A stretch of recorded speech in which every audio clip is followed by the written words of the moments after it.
Isutakanga takarasika kwazo. Taifanira kunge takatofa kare. Asinokuda kutuma mapomasha wa Afrika. Tiri vapenyu. Tine gadziriro yokupinda kudenga kuna Mwari. Kana tichinge tateerera dzidziso yake. Haleluya. Amen. Tati kutuma mapomasha wa Afrika nokuti pane vamwe vanhu vaisizotumwa naMwari. Asina kutangira pamapomasha wa Afrika. Nokuti kune vamwe vanogona kutinetsa kuti taone masha wa Afrika wakatumwa nani. Ai wakatinoapindura kuti ai waitika yaMwari yokugara achituma vanhu kana kuchinge kwaakunetsa vanhu vachida kupuwa ruponeso Mwari anotuma munhu. Verenga chidzidzo chakadai pazuva. Exodus 3. Yes. Moses unotuma kunosunungura Israeli. Moses unotuma kunosunungura Israeli. Ndi Jehovha mumwe wacho kasika chamwari. Verse 26. Yes. Gideon unotuma Jehovha kurwira Israeli. Gideon unotuma Jehovha kurwira Israeli. Ndi mumwe. Isaiah 45. Koreshi unotuma Jehovha kurwira vanhu vake. Koreshi unotuma Jehovha kurwira vanhu vake. Mumwe. Jonah 2. Jonah 1. Jonah 1. Jonah unotuma nini na Jehovha asiyotika. Afrika yenu. Saka kana tikatuparo masha wa Afrika wakatumwa naMwari. Hatirambi nekuti vanhu vakamotumwawo. Haleluya. Vakamotumwawo naJehovha we. Vakomana nevasikana vari pano muAfrica mune nyika 54. Ndinotenda Mwari wakasarudza nyika yaZimbabwe kuti mutumwa atangire kwatiri. Tikasike kuponeswa. Dai zvakatangira kure. Ngatikagaukira ruponeso. Ngatitende Mwari wakatuma pomasha waAfrica. Wakatuma nyika yedu yeZimbabwe. Asingaenda yangoprofitwa naIsaiah 18. Geographically, nyika yedu dzakwa nyika yeEthiopia inopamurwa nenzizi nyika yeZimbabwe. Handizve. Kumusoro kuna Zambezi. Uku kuna Limpopo. Tenda kusaZambia handizve. Ngatenda kuBotswana hameno zvakanyorwa malala ngezera hameno. Asi tinoyambuka kuZimbabwe. Kana tenda kuMozambique pana munene river. Provincially tinokamurwa nenzizi. Mucheke takumanika lini. Afrika yedu. Masvingo pana Shashe. Midland zvichidaro. Kumamisha pana Sabhuku kunokamurwa kana Harare. Ngui Sunningdale. Afrika yedu. Handina kuvakareba naMwari. Ndinotenda Mwari zikuru kwazvo. Uye Isaiah chiprofita. Verenga. Isaiah 19. Isaiah 19. Verse 1. Yes. Chireva pamusoro peIjipita. Afrika yedu. Amen. Nyika ineyi yeAfrica yainonzi Egypt base. Nguva iyoyo yakanga yainzi Africa. Asi Isaiah wakaprofita pamusoro peIjipiti. Chii chakataurwa pamusoro pazvo? Verenga chidzidzo. Chireva pamusoro peIjipita. Verenga munhu waMwari. Tarirai. Jehovha wakatasa gore nomhanya. Woswera Ijipita. Zvifananidzo zveIjipita hazvitera. Mira. Zokura izwe. Chireva pamusoro peIjipita. Yes, verenga chidzidzo. Tarirai. Yes. Jehovha wakatasa gore nomhanya. Afrika yedu. Kutuma mapomasha waAfrica kune purufu. Tanje purufu. Yokutuma mapomasha waAfrica. Gore rakanga rakatakura mambo Jesu. Zvawirirana izvi. Haiwa, mirai ndimese point. Mirai. Haleluya. Isaiah chiprofita kuti ndaona Jehovha akatasa gore rinomhanya. Pomasha waAfrica wakarionawo. Amen. Yesu nepa. Yesu nepa. Vakapinda musangano musendero waAfrica. Waimhanyirei. Waimhanyirei pamuroyo. Vakomana chechi yatiri nechokwadi. Chechi nechokwadi. Asanyorwa nayo vanokuwara. Asika Jehovha akapedzisa basa. Unaka Jehova vanhu vachiri kupinda nomwe wakaipa. Aiwa kababa pedzisai basa.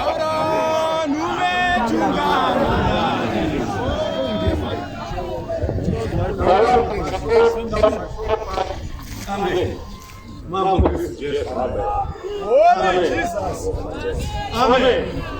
Mambo kulenga ni Jehova unorwa wedo. Varume. Shobora mwana natu sakati penya. Patamuka wangu varume kama mifumo ya kaipa. Chenjera ya mwanangu. Amen. Chenjera ya mwanangu basa. Yes. Chenjera ya mwanangu basa. Yes. Aiwa Mungu man. Commander. Ati ndio tunawe. Unaika basa na moja. Kuruata kwaro. Vaita say. Yes. Kutataza kupigwa na mwaye. Yes. Hallelujah. Amen. Oh, Yesu kushama. Commander, sir. The only way to defend for Lord is die.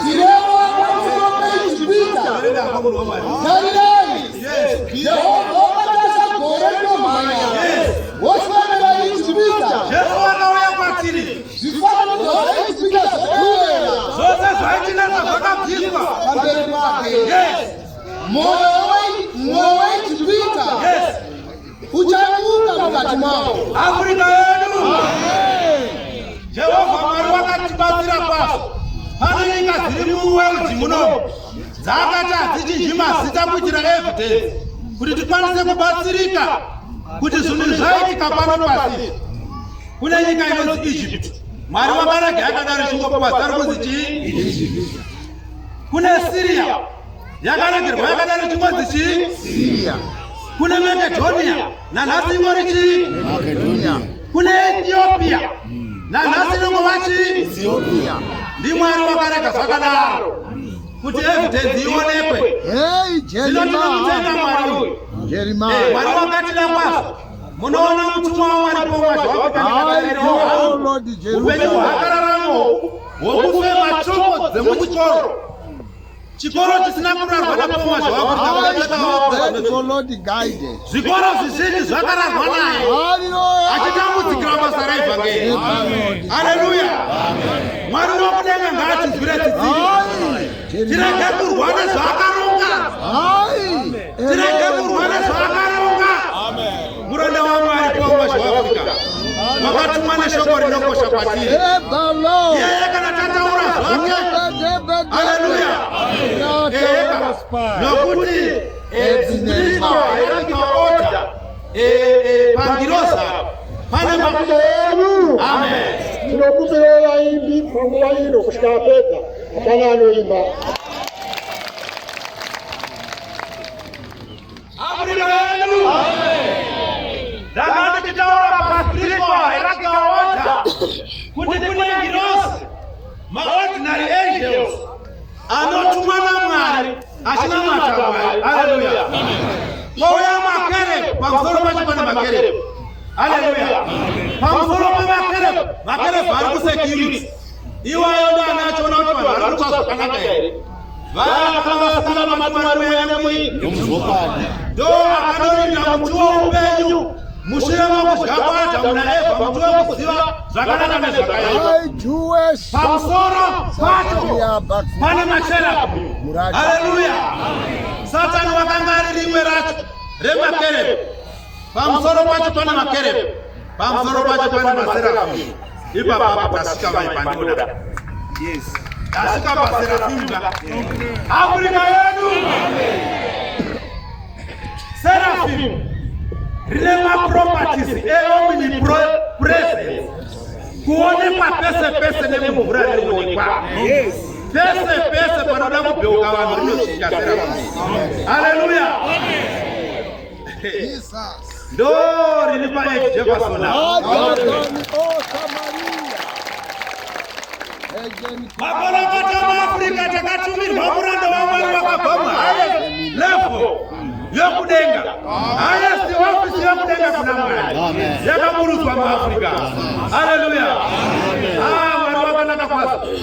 Kungoti hatichina nguva yakareba. Chita tigare pasi. Yes. Mwari wakatanga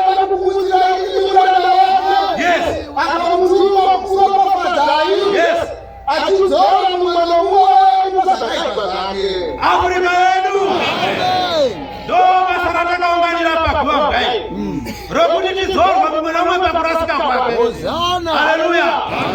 Ya, vanhu vanofanira kuziva kuti Mwari anofanira kutyiwa. Amen. Vanhu vanofanira kutya Mwari. Kuti zvandakuita zvinoita here. Urongwa hwendinahwo ndehwaMwari. Amen. Urongwa hwauinahwo munhu waMwari ndehwaJehovha. Reka kuti urongwa hwako kana uri urongwa hwako ipapo. Haleluya. Ini ndakafara kwazvo. Rimwe zuva ndasvika kuEd Jefferson muna 2007. Muranda waMwari paumwe zvaAfrica. Musi wandakaendaona wachizaruro. George Bush former president waAmerica achida kubomba Zimbabwe. Saka ndakamhanya ndikati mudzidzisi pane zvisina kumira zvakanaka. Asi ndakasvika toamira akati aiwa mwanangu igondo reAmerica rakuda kurumajiwa. Haleluya. Zvinotapisa muromo tadiurama papirisa. Ndakasvika achiti ndabvayo. Haleluya. Asi pana shoko raakataura akati mwanangu vanhu havana kungotange nditorera chechi ravo. Havana nditoreri chechi. Chechi ndakaburuka naye kubva kudenga pachigaro chouchechi changu.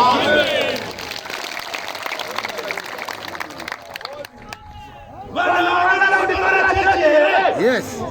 Havana nditoreri chechi nokuti ndakabva naye pachigaro chouchechi changu. Ndakaibata sasuitcase. Ndikaita 3 steps kusvika panyika. Haleluya. Varume, be very careful. Be very careful. Haleluya. Paulo Masha waAfrica muranda waMwari. Mwana wangu musiri kunyanga akwegura. Uyaiko zvinezvi zvatonyanya kushata. Mwari wanyanya kumutarira. So be very careful. Mwari watarira pamuranda wako. Lezvo akaronga.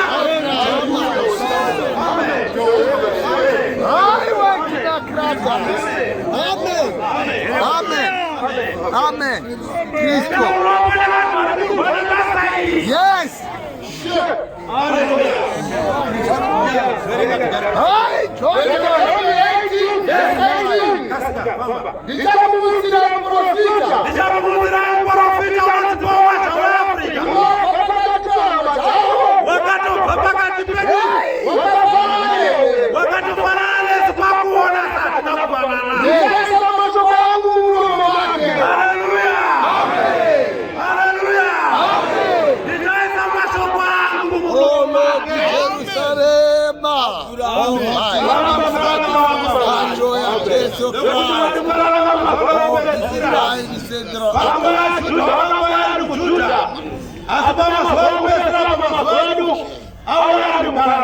Amen.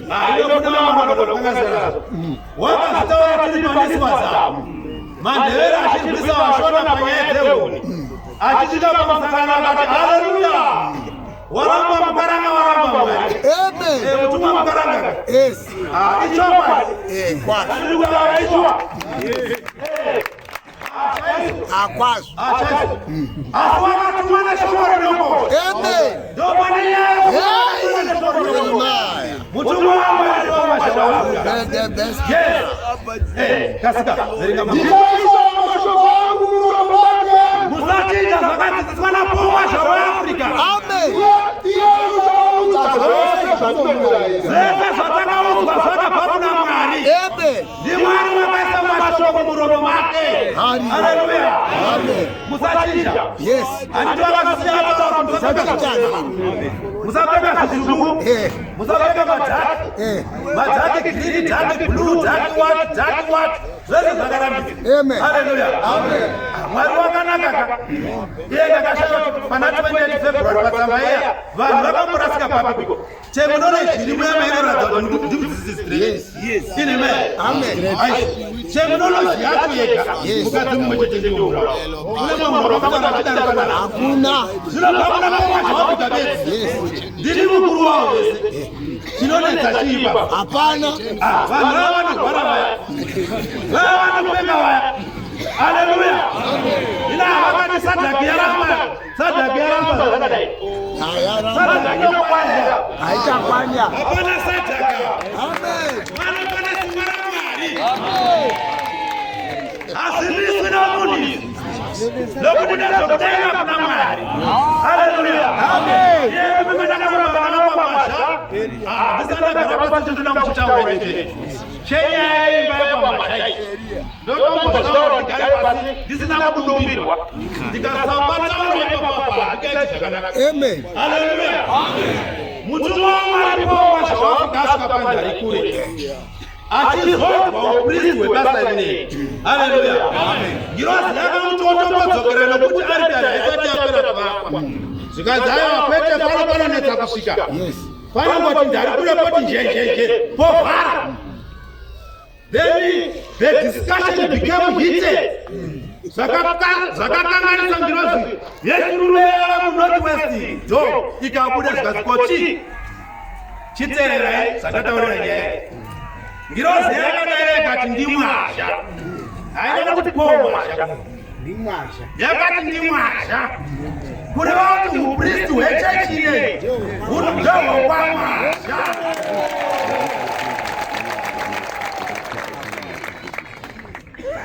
Upristi umu. Unasindisa kutuma mapomwasha. Right, tozoka kuruyo watuma pomwasha. Abana kuzo watuma pomwasha. Hapana seni. Hapana first name umobeba pakuzozwa chashana ichi iseye. Apa tunakubaza kupainisha watu. Watuma Paulo watu ndazorote walodi. Wakatuma ndiani? Urukone. Ajisiri swala upristi wobani. Iwono kwa napa.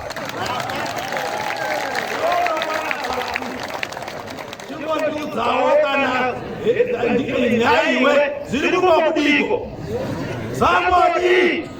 Haleluya. Nokuti munhu anopinza muchechi vanhu panapa anoti nokuti muwemari kana aumari dzake anozivisa kuti dzisazoputsika kuita zvaenda right. Mumwe nemumwe anobvunza ari pasaiti naye kuti uchiri hai here kana wacha here. Chingomubvunza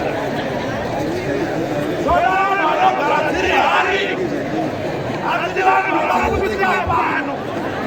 Atiri zvaenga pano. Atiri zvaenga pano. Ona hari pano. Haleluya. Munoziva vana vaMwari ngatinodzamisa kuona kwedu. Pane rudo rwatinoimba kuti ndakabarwa kune rima rokusaizivani. Toroimbira vanhu vanopinda muchechi kwaisi vacho. Munoziva korasi yedu yorwewo. Inotyisa inimba kundomapota ichinyarara nokuti yeidei chibvunza kuti Jehovha apa ndinomagonera. Haleluya. Mwari ngaatibatsire. Rumwe rwacho zvikanzi tichiita zvakanaka kune vanhu vese vese namasaini achazodii une chimwewo kuti unoita zvakanaka kune vanhu vese vese. Hama dzako hadzisi kuchema newewe. Kana vatende kukereke kwako kana kuti pakunomane mbiri yeiwe. Mbiri yako ndei panai munhu waMwari. Mbiri yako ndei. Ngatitende evhangeri yakatumirwa muranda waMwari pomashawaPika. Ndapota hangu vamwe maazvaenga zvinotangirwa fonda. Fonda chaiyo yokumunhu.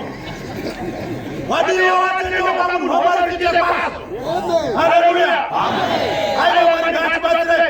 Toda kupinda kutenga mangwanani ngwanani. Toda kuziva panyaya yeBOT yatakarwa hondei. Hazi ese makomurezi akarwa hondo akazopinda muhurumende. Manzwa here? Ndati hazi ese makomurezi akazopinda paini. Ndapota hangu. Havazi vese vakarwa neBOT. Vavatungamiri. Ndapota hangu. Kana zvichiuya kuchabva kudenga kunani? Garwanya mweya wokutsvaka. Kana munhu achitsvaka basa romutariro zvakanaka. Asi mutariri ngaarege kuoneka akapomerwa. Zvino musagarwa nemweya wokuvhima mutungamiri waMwari.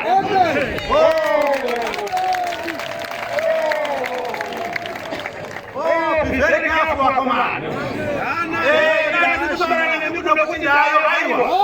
Ini ndinokwanisa kudzoka kana kuita munyori. ndakasununguka ngatipuwe mweya wechisaumboshi ngatipuwe mweya wokutevera musamanyira kutungamiraba ihwai mweya wokutevera kuti vatungamiri vazorore vachinetwa vakomana aiwaiwa kwete vakomana hatisidi kudengana kwavafundisi indakakudzai kare ndikati dai zvaigona kuna matauro muparidzi hauna responsibility yakawanda kana jesu akagara pachigaro chokutonga na6 o'clock mangwanani muparidzi kuma10 past kuma4 past vaparidzisani vakatopinda havana responsibility namaemavhandarira kuzvikira pane basa ipapa vamwe vanopinda kumafozha ipo achimbodzokera vakarega mutende achirara nenzara asina ofisi iwoti ndasingazvizivi hauzvizise kuti mutende hana ofisi uri mutungamiri kaindiko haleluya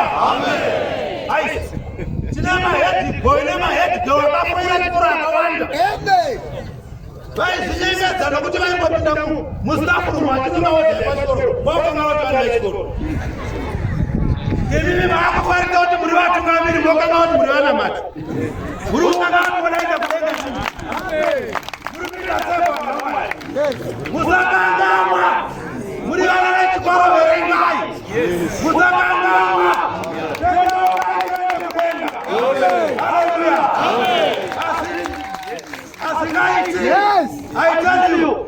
asi denga riko indakangorotoka kamwe ndasikakudenga munozapa ndakafemera mweya wokutanga wopinda umhino ndakanga sikachadi kufemera kunze nekuti zvainaka ndaidamuramba uchiuya chete ngaurambe uchiuya mweya bedza wokufema havakomana kune runyararo hakuna bhajeti hakuna reti rinokwira denga kwakanaka hakunetsi zvese zvatiri kutaura mumwe nemumwe namapapiro ake haleluya